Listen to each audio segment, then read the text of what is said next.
Leo nimepita kwenye mitaa mbalimbali uswahilini.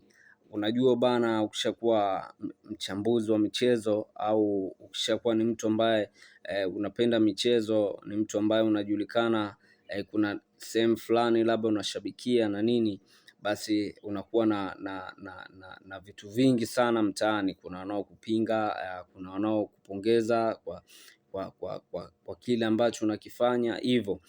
Leo wakati napita pita mitaani kuelekea mchezo wa kesho wa FAR Rabat vs Young Africans kutoka Tanzania, kutoka katika nchi yetu hii, nchi pendwa kabisa. Nimekuwa nikipata changamoto, watu wananitania hapa na pale bana, wananiambia bana kesho ndo mwisho, lakini wanasahau kama huu ni mchezo wa mpira wa miguu. Mchezo wa mpira wa miguu ni mchezo wa makosa. Young Africans sio mgeni katika mashindano haya, na hivyo anajua nini ambacho anakwenda kukifanya hiyo kesho, mishale saa 4 kamili usiku.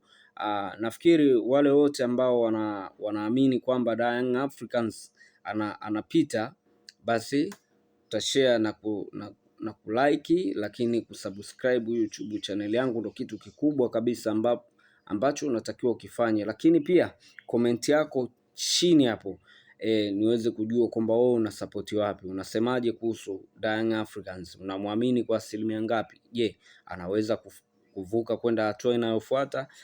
Lakini haukatazwi pia kutoa hisia zako. Kama unamuona hawezi, unaweza ukasema. Isipokuwa tu kikubwa ambacho cha kuzingatia ni matusi. Tafadhalini jamani, naombeni sana.